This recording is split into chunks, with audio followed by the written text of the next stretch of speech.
Welcome to the Business Bites Podcast, the podcast for busy entrepreneurs. Whether you're an online entrepreneur or seeking after brick and mortar success, this podcast brings you quick bites of content so you can learn and grow anywhere you are. Now here's your host, Rachel Brenke. About trademark stuff. Autumn, I'm so excited to have you on. Thanks for having me, Rachel.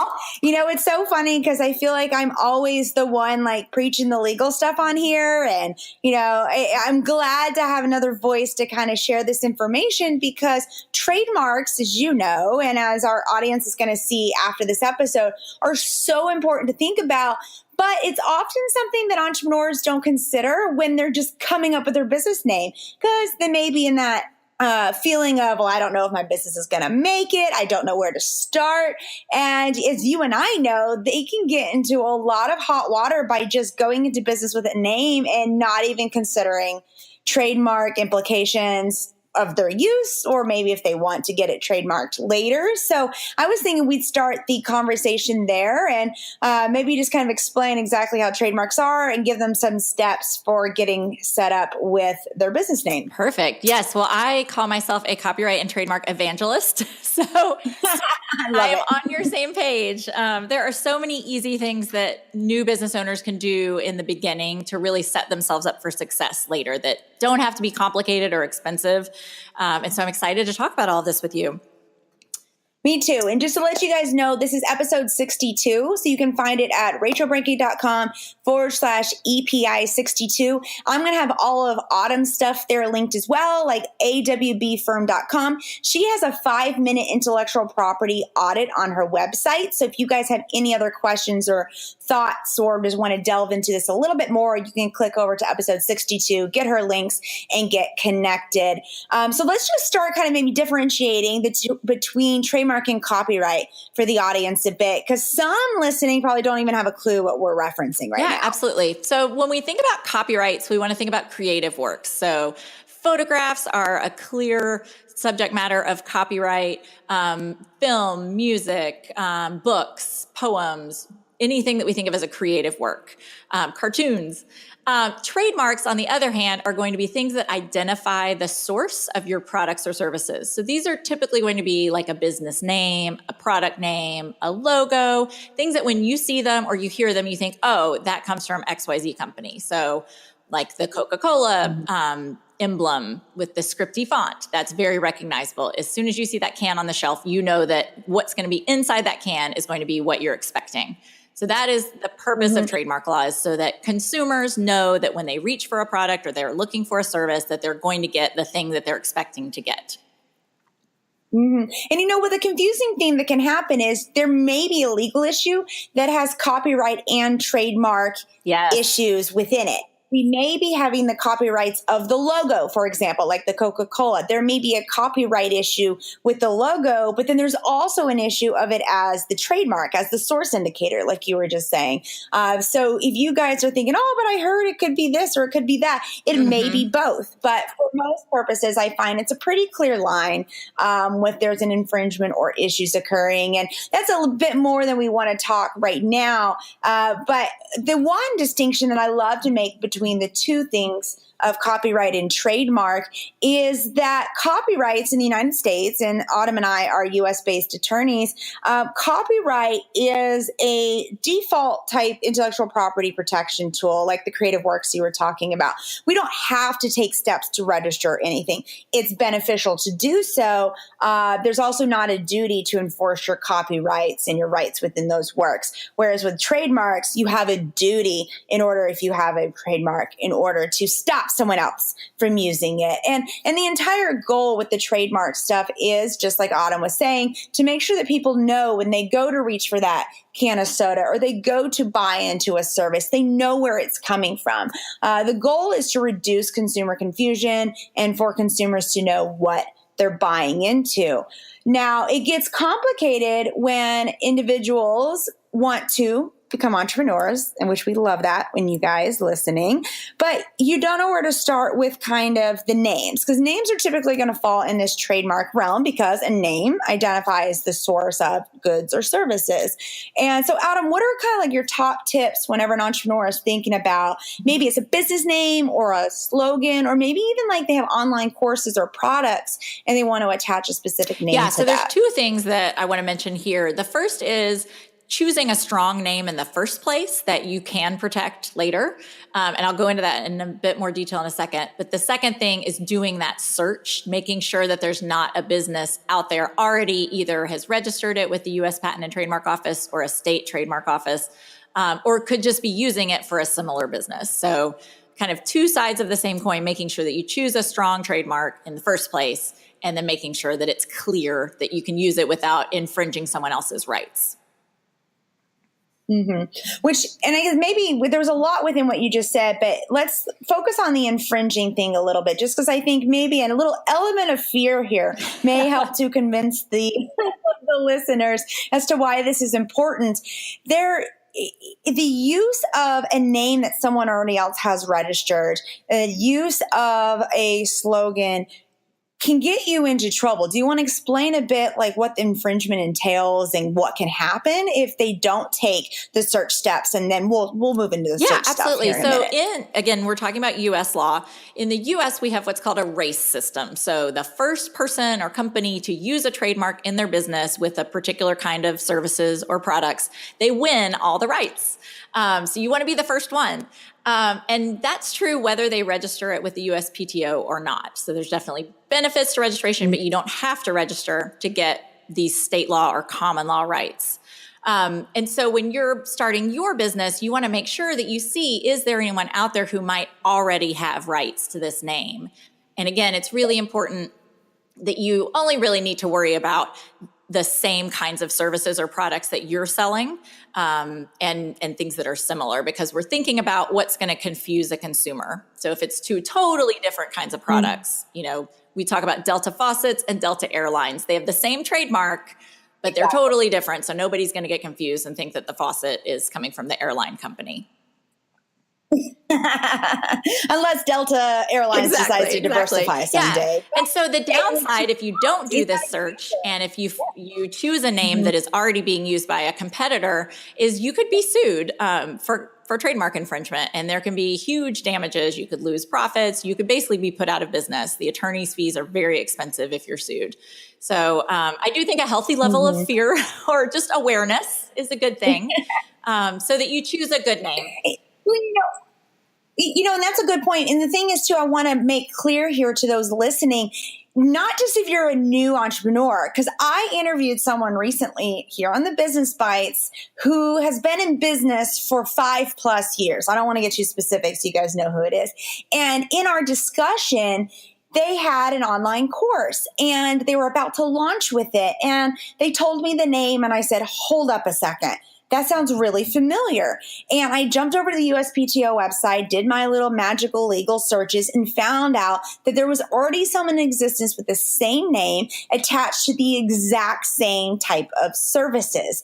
And I was like, yo, you cannot do this. You need to do the search. And this person who had been in business for so long goes, I didn't even consider that. And it's exactly what you just said. Had they moved forward, they were on the cusp of a launch, right?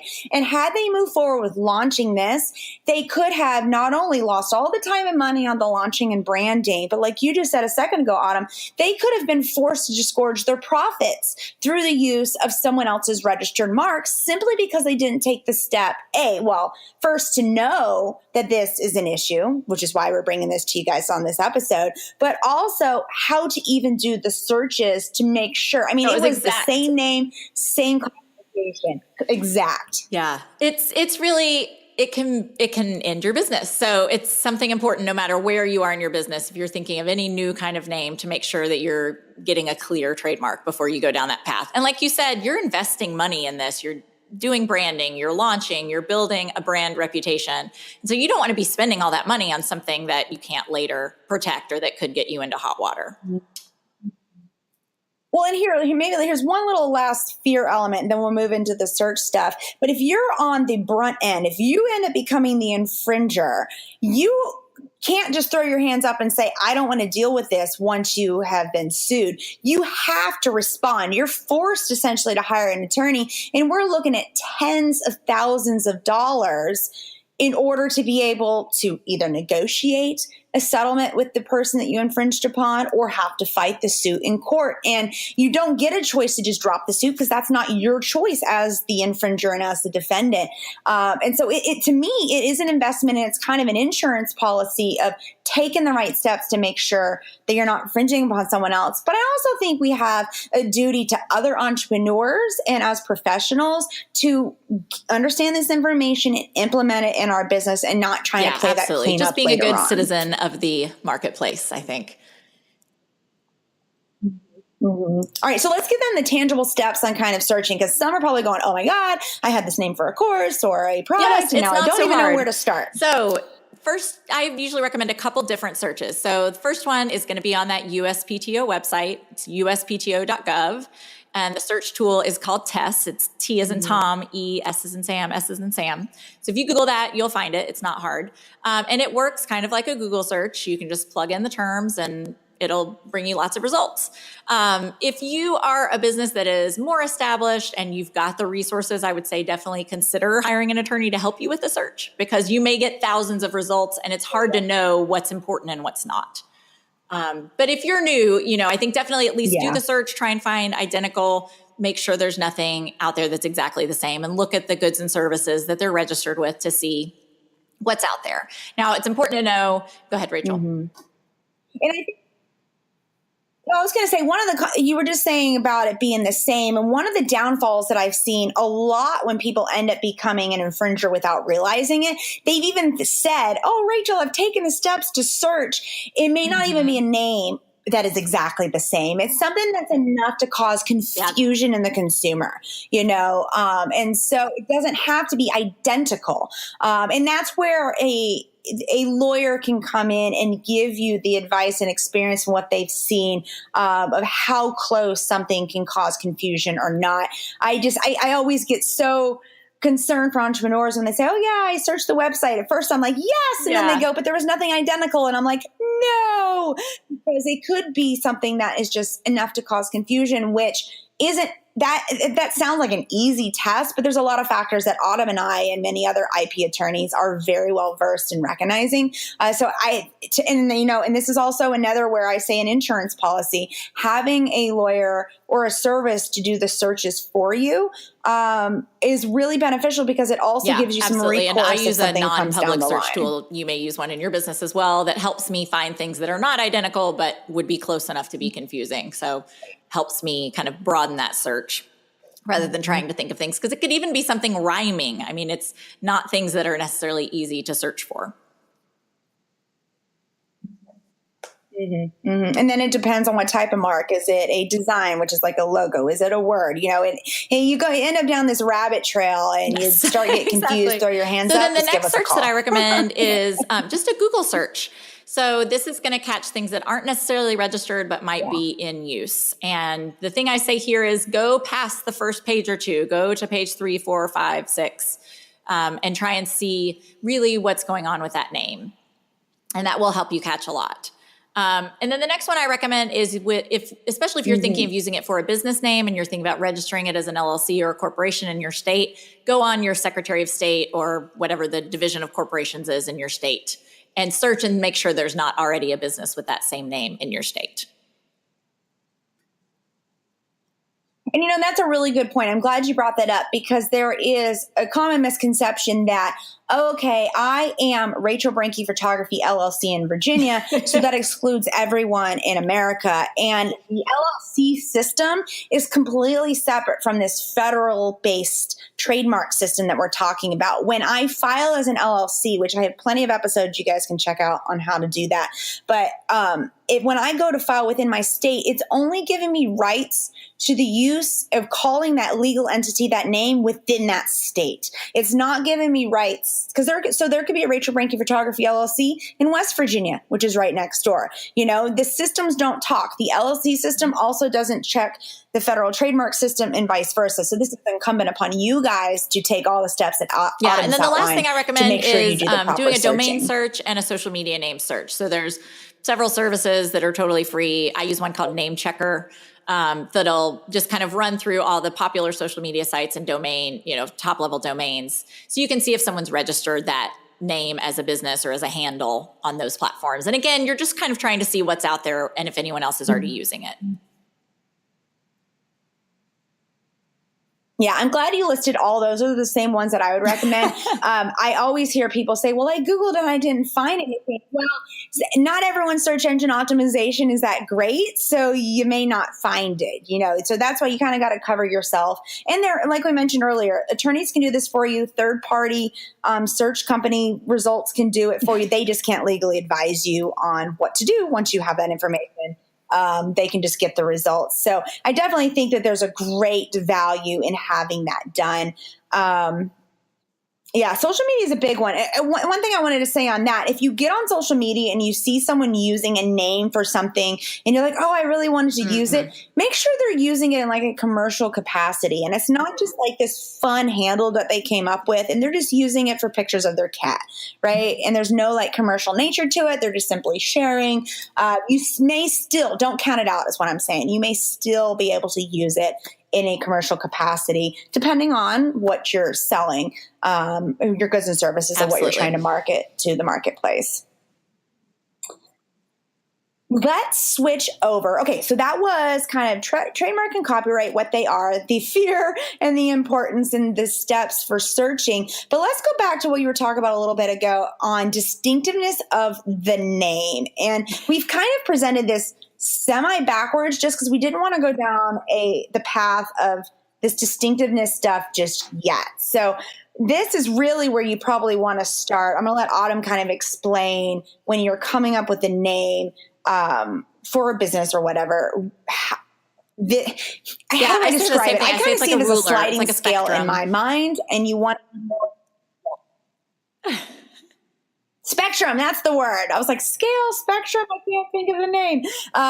So go ahead and explain a little bit what they mean by that, because some are probably freaking out listening, going, oh my God, now I don't know if my name is legit or what I need to do. Protectable as a trademark. It has to have a certain level of distinctiveness so that when a customer sees it, they think of you and it's not just generic. And so like Rachel said, there's kind of this sliding scale or spectrum of really protectable marks at one end and totally unprotectable marks at the other end. And then most things are going to fall somewhere in the middle. But on the far end, the most protectable are going to be what we call fanciful trademarks. So those are things that are not real words. They're totally made up. They don't mean anything. So that is going to be like all these crazy startup names that we see that are kind of weird spellings or they don't really mean anything. Some older ones that come to mind, Exxon, Kodak, Xerox, these are all just made up combinations of letters and sounds. So they have no meaning in and of themselves. You have to build the meaning as you build your brand and do your marketing, and then people start to associate that made up word with your products and services. So that's the best kind of trademark. It's the most expensive to build because you have to teach people what it is. They don't just see it and say, oh, that's a copy machine company. You have to teach people what it is. Right. Mm-hmm. I mean, now we do. Now everyone does. Right. It doesn't mean anything. When it came out, so those are going to be your most what? highly protectable. They're definitely able to be registered with the USPTO. You can build your own brand. No one is going to be using that for anything else. So slightly down the scale is going to be your arbitrary marks. So these are words that have a meaning, but they're being used in a way that doesn't mean the thing. So classic example here is Apple for computers. So Apple is a thing, but it doesn't have anything to do with computers. So again, they're having to kind of build that brand recognition. That's also very highly protectable. We were talking about Delta for faucets and airlines. That's another great example. So Delta means something. It's a mathematical term, but it has nothing to do with faucets. It has nothing to do with airlines. So slightly down the spectrum again are what we call suggestive marks. So these are still pretty protectable, but we're starting to get a little less so. And these are things that kind of suggest the meaning of the thing. It suggests your products or services, but it's not totally descriptive. So Jaguar for cars is a great example. You think of a sleek and fast and maybe high-end, luxurious, but Jaguars don't really have anything to do with cars. Or Playboy for a magazine is another example. A Playboy is a thing. The magazine is kind of geared towards Playboys, but it doesn't exactly describe what they're doing. So these are still all pretty good. We're pretty protectable here. Now, where we get into trouble is what we call descriptive trademarks. And these are things that really just describe your products or services. So if you had an ice cream shop and you named it Sweet and Creamy, like that just describes an aspect of your product. Or I actually have a client named Chattanooga Web Design. So it literally says where they're located and what they do. So the reason that the USPTO and US trademark law does not protect these kind of descriptive marks is because they don't want to stop businesses from describing what they do. So you can't kind of claim ownership of that. Trademark is a bit of a monopoly. Once you have the trademark, you're the only one who can use that to describe those products and services. So they don't want to stop people from being able to tell people what they do. Another one would be ambitious women life coaching. Like that's a terrible trademark because it exactly says what you do. So when you're thinking about a name, you want to stay away from these really descriptive ones, because if you do try and register them with the U.S. Patent and Trademark Office, they are probably going to be denied. Right. Now, I don't want to go too far down this path. Maybe this will be another episode I'll have you come back on. It'll kind of be like a level 2. If you have been in business and you're thinking, oh my gosh, I fall on this bottom end of the spectrum, it's not protectable, and I wanted to take the steps to register, don't freak out. There are still very general names in businesses that do become protectable. It's called acquiring secondary meaning. And you establish this by continuous use, the broad amount of it. Basically, you want to establish that the consumer market now sees this generic term and attributes it. Remember, because we're talking about these as source indicators, attributes that to your business. So you're that stream that is giving them this product or service. So if you're listening and going, oh my gosh, I have such a general name, I don't know what I'm going to do, don't run and rebrand. Don't send that email to your logo rebrander just yet. This is where really good an attorney would come in to give you kind of a little advisement on it. But you may be able to acquire a secondary meaning, and you still may be able to get a protectable mark. But for the most part, the scale that Autumn just presented is what the USPTO, who approves, denies, rejects, and all of this, any actions on trademarks and applications, they look at this scale, and the more that it's at that one end, the very distinctive, the more likely they're going to give you a gold star and pass your application. All the way down to these bottom, more generic, they're going to have either outright reject, or they're going to have a lot more questions. You're going to have to give a lot more justification as to why you should have that name as protected under trademark law for the reasons Autumn just said. They're not wanting to exclude everyone. They want to see why you deserve to have that protection, especially if it's not something that's inherently distinctive. All right. So that was just a little bit on secondary meaning. I don't want to spend too much on that, but so we ran through the scale. So think about, where does your name fall on the scale if you're wanting to go register? I don't want to get too much into the registration process. It can be fairly straightforward depending upon your situation. I hate that answer from attorneys, but it's true. It depends on the goods and services, the type of classifications that you're wanting to register it as. All it can be done on the USPTO Gov website, USPTO Gov, oh my goodness, USPTO.gov websites. I don't want to walk through the steps of that. Let's shift a little bit more towards a peek into infringement activities. Maybe someone's just trucking along. They haven't taken the steps of trademarking, and they get a cease and desist by someone else who has a same or similar name. What are the steps that they should do before freaking out? And make sure that they actually do have the same or similar services. Some trademark owners are very aggressive, and they will send out cease and desist letters to people who are really probably not technically infringing. And I will say, once you get a cease and desist letter, especially if it's from a large company on the other side, that is a point where you may want to get a lawyer involved to help you figure out next steps. Yeah, no, ignoring it is worse than even just trying to reach out on your own. Do not. If they have gone to the trouble to send you a cease and desist letter, they are probably not going to go away. Mm-hmm. So yeah, I would say first thing, just do a little investigation. Did you do the thing they said you do? You did. And then in consultation with a lawyer, you may want to reach out. If it's something you don't mind changing, that may be the best option, is to do a rebrand or, change a product name or change your company name. I know it can be a big step, but I recently had a client that we were involved in a trademark opposition, and the other side asked if they would change the spelling of the name. And I thought, I haven't even asked the client, and the client didn't mind. It wasn't a big deal. So that was a very easy way to fix it. But sometimes that is a bigger deal. Go ahead.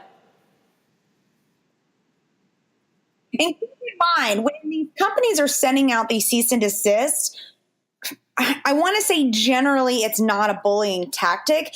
Trademark registered owners are required to police. They're required by law to enforce their rights and follow through with people who are using and infringing upon them. Because if the person that holds the registration does not take these steps, they could potentially lose their registration. So their actions may end up developing into some type of bullying. But I give the benefit of the doubt to believe that majority of the time when cease and desist and letters are sent, if they're legit, if they're truly founded, if they're truly identifying an infringing activity, often, they're just merely fulfilling their policing duty as required by law. To be a bully, you can reach an agreement with them. I mean, nobody wants to file a lawsuit. It's incredibly expensive for everyone involved. Yeah. And it's usually a losing proposition. You never get as much in damages as you spend in lawyers' fees. So yeah, I would say try and figure out how you can reach a happy, arrangement. There may be an agreement you can reach where you can keep using the name as long as you stay in your own lane and you don't expand. There's all kinds of different compromises that you can reach. But I would say at that point, especially if there's a lawyer on the other side, you will probably want to have a lawyer advising you, because you can say things and do things that could be used against you later that you don't even know that you're doing. Yes. And I've had some clients who have gotten into situations like this, and they come to me after they tried to handle it. Because I get it. As entrepreneurs, we have this impulse to DIY, and they think, oh, well, it costs me less to reach out. They ended up spending more money having me clean up what they had inadvertently said than if they had just come and us dealt with it from the very beginning. And that was unfortunate, and having to have that kind of discussion with the client. Now they are just like, whenever they get something, they're like, here, Rachel, you take care of it, because they learned their lesson that, and all of this circles around to that. Autumn and I are not just saying this as lawyers. We're saying this as entrepreneurs like you guys, as people who run our own businesses, and definitely want to make sure that we're able to focus on our businesses and not have to be dealing with legal stuff and cash outlays. And honestly, you should be having line items. And I talk about this in other episodes, line items in your budget for saving, for tax help, for legal services. Because one of the things that I'm finding, that copyright infringement, and that's obviously not the scope of what we're talking about here, but it's like the number one thing that we're dealing with at the firm because it's rampant. And if you are putting anything out online, whether you're reposting someone else's or someone's reposting yours, intellectual property is being infringed upon. It's almost to the point, it's not if there's going to be an issue, it's when there's an issue. Yeah, it's a cost of doing business. It should be monetarily prepared. I cannot to make that investment. Echo what you just said enough. I was talking about it on my podcast episode today as well. It should be a budget line item. This is just part of having a growing business.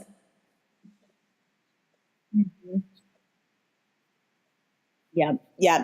Awesome. All right. So we threw a lot at them for trademarks. We walked through with you guys on choosing the name, the types of names that they need to be, kind of the steps to take to search to ensure that you're able to pick a name that you're hopefully going to be free of any issues. And then on the flip side, what to do if you end up getting any sort of notices that maybe you're infringing upon. Autumn, do you have any like little last tips that they can have in their minds, in their toolbox to take with them if these entrepreneurs are taking the next step to research a bit more about trademarks or to delve into getting their own registration, which is a big investment in your business. And I don't think new businesses should necessarily do that. I think you should make sure that the name is going to stick and you're going to use it for a while.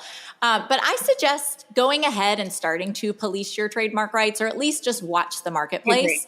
Set up a Google alert. Do a quick search once a month or once every few months just to see what's out there. Because if you do see your business name or your product name starting to pop up, you could be subject to what Rachel was talking about, where your trademark can become generic and then you can't enforce those rights anymore. You kind of lose them if you're not watching the marketplace. So that's the next thing I would recommend. And then once it becomes really valuable to your business, it is time to, I suggest, work with an attorney to make sure you do it the right way to file a federal trademark registration. It's really complicated. Because honestly, it's so much, like we said before, it's complicated, and it's cheaper and easier for the entrepreneur just to pay the attorney to do it right the first time. Because if you have to have this back and forth with the USPTO about your application, I was meeting with a potential client last week, and he said he's a really smart guy and he does everything in his business. And he said he had estimated it was going to take him about 40 hours of research to figure out how to do it the right way. And he was like, that makes no sense for me to spend that much time. And I said, that's right. And even then, he's not going to be equipped with all. We're intimately involved with this, Yeah.